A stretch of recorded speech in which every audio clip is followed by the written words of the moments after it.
Welcome to Opening Act for All's Ask an Artist series. My name is Nathasha Bell, and I am a proud alum of Opening Act's high school theater program right here in New York City. I am a dancer and upcoming choreographer and a recent founder of my own production company, Moulton Productions. The Instagram will be right there on screen. Please feel free to follow. I'd appreciate it. I've been a part of Opening Act since 2016, my sophomore year, and I was on the Christopher Columbus campus. And I am very, very excited to be here today. Hello, my name is Samantha Díaz. I'm currently an opening act student. I'm very excited to be doing this today. I like to bring a lot of joy and entertainment to people, so I really hope I will give that to our viewers here today. Ooh. So before we begin, if you guys are watching this on Facebook, please feel free to drop your comments. If you guys are also watching it on YouTube, please drop your comments and questions in the chat box. And if you're watching this on YouTube, please subscribe. The subscribe button is like right there. No, not that hard. Come on, a few more seconds. I'm gonna just give you guys a minute. And if you guys are watching this on Facebook, please share this to your personal page so that your followers and friends could also see. Right? So today on Open Act for All's Ask an Artist series, we're thrilled to welcome an internationally famed choreographer, Darrell Moultrie, to our broadcast today.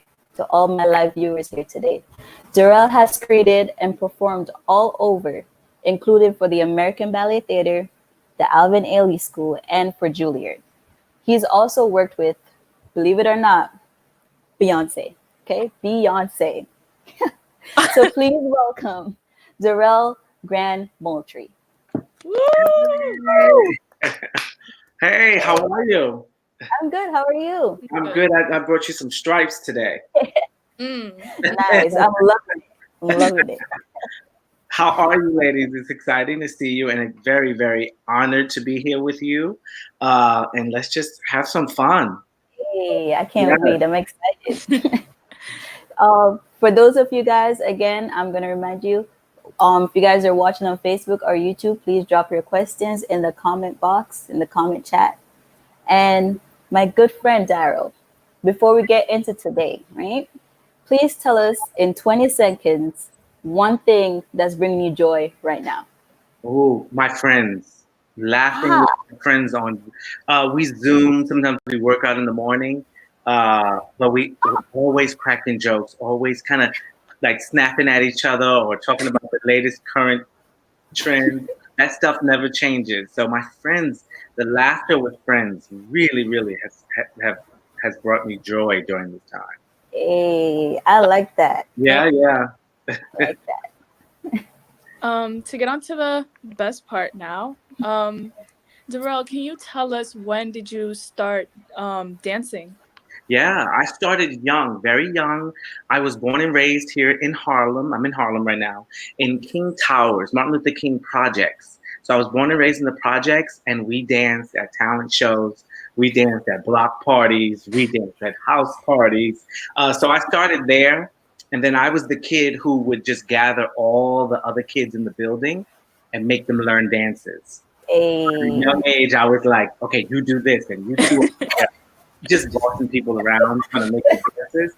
But it started like in Harlem. I found a love for dance. And then I went to an elementary school where I met a teacher who just loved me. I loved her. And she started introducing me to musical theater, and then formal dance classes. And she really took me under her wing and started to introduce me to the arts. Yeah. So your teachers are everything. Definitely. I could 100% agree. Yeah. So when did you know that dancing and choreography was something that you wanted to do for a living? What was that point? For a living, I think it's like, you start taking classes and then you're getting older, but you continue to take theater classes. And I was taking dance classes, but I loved it even more as I got older. So by the time I got to high school, I auditioned for LaGuardia High School here in New York. And when I got in, I just knew at this point, if I was going to go into high school, my high school years, still pursuing the art form, I knew I wanted to take it seriously, and I knew I loved it. And once I got there, when I was around like-minded young people who all wanted to do Mhm. art, I didn't feel alone anymore. I was like, oh, there are other like crazy, fun, loving people who love the arts just like me. I was like, I was in heaven. Uh, and it doesn't matter what school you go to, it just matters the kind of people you're around and the work you do. So we don't have to get caught up in names. It's just a matter of when I found other artists, I was like, I'm not alone. I have a tribe, you know? So it was exciting. It was exciting. That's when I knew, high school is when I knew I wanted to take it really seriously. So Ooh, you Yeah. you talked about how you had the fear of kind of like being alone with pursuing, a career in the arts. So besides that, was there any kind of like challenges that you faced when pursuing that career field? Oh my goodness. Growing up in Harlem, a boy dancing, it was very tough. So for all my male dancers and performers, and even female, and and and it was tough. Sometimes there was bullying, right? Mm. So there was like, oh, you're this, and you're gay, and you're this, a lot of name calling. For a while, I had to like, it was hard for me, but I was so stuck. I was so secure, and I knew exactly what I wanted to do. It was almost like it was coming at me, but it was like I had a bulletproof glass around me that no one could stop me. And many people who have bullied me, honestly, I could say this, because I'm still in the neighborhood I was raised in, they praise me and say, "We are so glad you stuck to what you did." And it's really something that, if you're being bullied, I think there's a lot more support now, and if there is support, you run to it. But also, no matter what, when someone's bullying you, it's not about you. It's their insecurities. It's their issues. So if you can find that, it really helps you go, oh, this is not about me at all. Someone could come and scream in your face and you could go, oh, this is not about me. It's about you. So if I could push that to young people, just stay on your path and it'll go with you anywhere you go in life, even if you're not an artist. People will come with negativity or say things. Oh, don't do that. Don't go there. I went there. I don't like it. You say nope. You keep going. Yeah. So one of the big challenges that I'm really glad I overcame. I love that. Yeah. I Yes. love that so much. Hold on to that. Yeah. Hold on to that. I hope you hold on to that. Definitely something I'm gonna walk away with from this interview. I really love that answer. That was Awesome. I like Awesome. that. Yeah. It's important. What's an important quality you feel that every artist needs to have to make it and continue to get to the top or get to where they want to be in their career? Definitely tenacity, discipline. Discipline. Get up. Even when you're down, get up and take care of business. Learn something new. Learn other crafts. There's so much. The main thing is definitely staying true to what you believe in and going towards it. Because the way life is set up, there will be setbacks. There will be setbacks. So you have to kind of keep on your path. And if you're passionate about it, keep that passion. Don't let people kill your passion. Yeah, I think that's very, very important. You know. Nice. Or Yeah. hello to you in the comments. um, so with you saying don't let people kill your passion, um, did you have um anyone like close to you who have said like, oh, this is not what you should be doing, you should be doing something else? And if have you ever thought about like choosing a different career path from something that you enjoyed? Yeah, Mm. I think it's no, I think it's a matter of it's two things. I think it's two things. Sometimes I felt like it was almost like I wanted my family to know more about what I was doing. So sometimes we're artists and our families have no clue Yeah. what we're doing. and they love us to death, right? So they love us, but they're kind of clueless to what we do. So sometimes it felt like I wish they knew or wanted to know more about what I did. But as I get older, they're learning more, but I also had to keep to it also kept me in my own worlds Yep. of like no one else could get in, you Yeah. know? So that kind of freed me too. I was like in my own universe in the house. But that was something that sometimes as I got older, I was like, I wish they knew more or wanted to know more. So as artists, you have to remember that. You know, there may be family members who may not know what you're doing. It doesn't mean they don't care. And even if they don't care, you still stay to your, you know, once you choose that path as an artist, it sets you free in a universe that you're kind of like in your own universe with your tribe, your friends. Sometimes you go to school and you're like, oh, I'm free.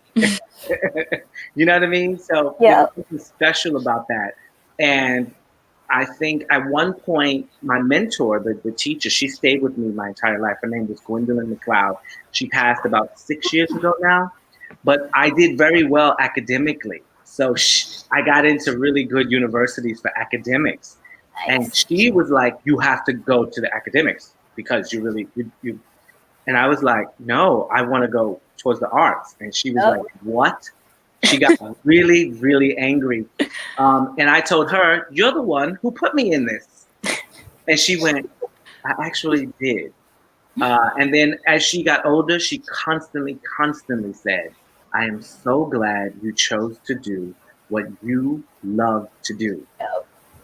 So sometimes those can be challenges for young people, for young artists, especially now with so much going on. It's such an easy path for people or parents sometimes to say, well, look, there's nothing to go to. There's nothing happening in the arts because of COVID. Why would you go that way? You still have to kind of stick to it, you know? I'm always worried about young people right now with COVID, making sure they stay and hold out, you know, young artists. So yeah, challenges, they come. They come. Oh, I could definitely attest to that one. I had similar experiences also Did with you? college and applying for college, and I wanted to go into the arts, and there was like everyone was like, "That's not a safe bet. You need, you need Yeah. a safety net. You need to choose different career path." That's No, not no, what no, I no. would do. Stay the That's not course. what I Yeah, stay the course. would Yeah, hold on and keep going. And you may have to do a little persuading them because I could see where, parents just want you to be safe, right? do. Yeah, They want you to be happy. They want you to be safe. So they want to protect their children. But there is something kind of exciting, I think, when you do have a young person who is strong in what they want. And eventually you go, oh, wow, they're really going to fight for this. yeah, And it teaches you how to fight for what you want in life, you know? Yeah. yeah. I like that. See, connection. I feel it. I feel it. So you said, in back in your childhood days, you would gather everyone in the neighborhood, creating dances and whatnot. Like, what were some of the fun routines you would create? Like, could you like describe them? Like, what Oh, what yeah. were the kind of music you guys would dance to? Yeah, well, growing up in Harlem, what we had was hip hop, right? So Hey, it was Slick Rick. These are artists you probably don't even know. Slick Rick, I don't. No. Raw Bass. We had it was like songs like artists like we had Crisscross. Yep. Crisscross. You heard of Crisscross? Yeah. Yeah. I know that one. I know Yeah. that. But so mainly growing up in Harlem, it was like you had to know all the hip hop dances, the latest dances, and then kind of create your own. So it was always like groups, like all throughout Harlem. There was always a group from another side of a town that you wanted to be better than. So it was always a battle at the parties, at the block party. Your group had to be the best group. So it was mainly like hip hop. And then once I started learning about musical theater, I started loving that too.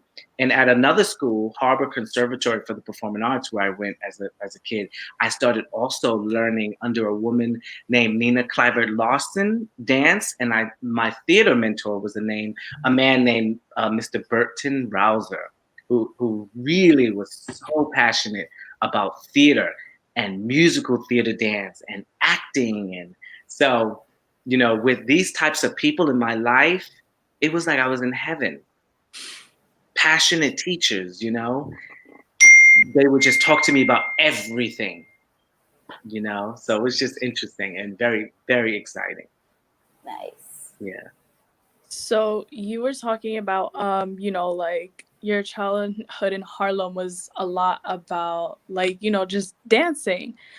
So is there anything that you do now or anything that you want to do like to give back to your community in Harlem and start like a dance studio or start like a dance program for students like who like to dance like you did? Yeah, what I like to do, the way I like to give back is through teaching, right? So my dance teacher, Nina Cliver Lawson, who taught me, still teaches. She Wow. still teaches young children, and that's so inspiring to me. I think eventually I would love to maybe open a dance school, but now going back to help her from time to time teach, teaching around the country, young people who look like yourselves, who look like all different races.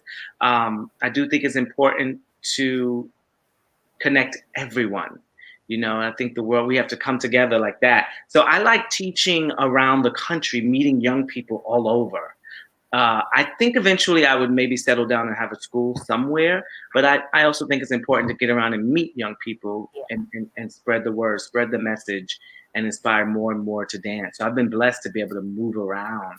So my way of giving back is like my niece and my little cousin, I put them in dance classes, you know, make sure they're pay for their dance classes, and then just getting around to young people just like this, being able to vibe with you guys and talk. And that's, to me, that's also a part of giving back to the community. Yeah. Because I'm pretty sure you're out there inspiring a lot. I know for a fact you've inspired me with, well, like with the second question. Yeah.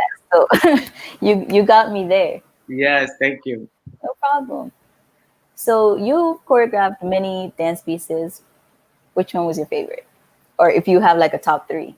Yeah, you know, I don't really have a top three. That may be Yeah. good. Yeah, I try. I've been so blessed to be exposed to different art forms, right? So I choreograph for modern dance. I choreograph for Mhm. ballet. I choreograph for commercial dance. I would say my top three was I worked with Alvin Ailey, the Alvin Ailey American Dance Theater, a company I've always looked up to. I've worked with Dance Theater of Harlem, a ballet company based in Harlem, another great company I looked up to. Working with Beyonce was pretty amazing. It was a small. I had a section in her show, so I got to kind of be around her for like almost like a month and a half and just work on Mm. my little part in the show. She had many different choreographers, so I was just one of many with a section in her show. So that was fun. And working at Juilliard, I ended up going to the Juilliard school. So I've been back there to choreograph a lot. I love going home. Nice. And LaGuardia High School, I've been back many times. I love going back to these places that gave so much to me. Yeah, so those are some of my Nice. favorite jobs. Yeah, and I love working with actors too. That's Yeah, me. yes, yes. Love working with actors. Yeah, very important. 100%. Yeah, 100%. So so it's the diversity of it. so you talked earlier about your love for like musical theater. What would you say are like your favorite shows, or have you participated in like doing choreography for musical productions? Yes, yes, yes. That's such a great. Yeah, I love musical theater. My teacher, Burton Rouser, he was so passionate about musical theater that you could not be but infected by his contagious energy. I would run to his classes. Literally, I was after school running, and we were introduced to so many musicals. I love. Have you guys heard of Bye Bye Birdie? Yeah. No, Look that I have up. not. Bye Bye Birdie is a great show. A show that really hooked me in, a musical, it was Little Shop of Horrors. Oh, I've heard I've of. heard of Little that. Shop of Horrors is Yes. a Yeah. really good movie if you check it out. West Side Story. Oh yes. West Side Yes. Story. West Side Story You had pulled me me there. in. Had me Um, there. I loved a musical called Kiss of the Spider Woman, which starred Cheetah Rivera. See, come on, I'm giving you the gems right now. Let's go. I hope you got a pen. Write it down. Little Shop of Horrors, Kiss of the Spider Woman. I was on Broadway in Hairspray. I performed in the musical called Oh Hairspray. my God. That was amazing. That was another one of my favorite shows. Billy Elliot. I was on Broadway in the original cast of a show called Billy Elliot. Amazing musical, very moving. And I also was in a musical called Aida on Broadway, which was really. So Aida is a great show. It was a Disney versions of Aida, with Heather Headley was the star. So look that up. Great music. Um, and then one of my other favorite musicals, Once on This Island. oh yes. Oh, about That this last. music, that music is, you know, love. we had. You know these songs? You know these songs from that? I Not don't remember. I don't hard, remember the musical, but but I like That's a the good soundtrack to just listen to. Once on This Island, and I've choreographed. I've choreographed a musical called Evita at Kansas City Rep. I've choreographed a musical called Witness Uganda. That was at ART, American Repertory Theater. I co-choreographed a musical called Invisible Thread at Second Stage here in New York. I've choreographed Pride and Prejudice. I've choreographed for NYU, Kiss Me Kate. I've choreographed. So I love choreographing for musicals too. I hope to do more of that in my future. More choreography. 'Cause it's funny, I started out in that, but I would love to just do more, in the musical realm. nice, so amazing. nice. Yeah, Once on This Island. You had me at Once on This Island and West Side Story. Though, loved it. Yeah. Yes, Once on the Island. Oh wow. It was great. Ashley, I know Took us someone to just wrote a Paris. comment. Ashley, she says Ooh, OA took its students to see Once yeah, on a Time. But I know yeah. Ashley. Ashley is like we're from the same school. Yeah, Ashley's Oh wow. family. Yeah, me, Ashley, and her brother grew up with the same teacher. Wow. Hey, shout out to you, Ashley. Yes, Woo. and she's teaching now. She's teaching. Maybe she's with you guys if I see she's writing a comment. But hey, Ashley, sending you love. All right. This question here, I'm really interested to see what your answer is going to be. What's the process like of you choreographing dance routines? So like, do you usually get called to choreograph or do you audition to choreograph? And once you book the job, what's the choreography process like? Do you listen to the songs to Yeah. vibe it out and stuff? Like, Ooh, that's a what's good. it like? That's a good question. It's all the way you get work. When I first started out, I started putting all my stuff on before all the camera. Everybody's using cameras now. I was making videos of my work and gathering them, getting them edited, making sure they looked really good because choreography is visual. So Yep. it can't be a dark camera. It has to be. So now what happens is I'll email people, email artistic directors, send them Yes. links of my work. Sometimes it's word of mouth. People will call. It's so many different ways of getting work. Um, and my process is depending on the project. So the fact that I do jump from different genres. So I may be working with ballet dancers or modern dancers or doing a musical or doing a commercial. I have to know what the world I'm in, what world I'm in. And then with a musical, you do your research of the scene, how you would want it to look, how many dancers do you have?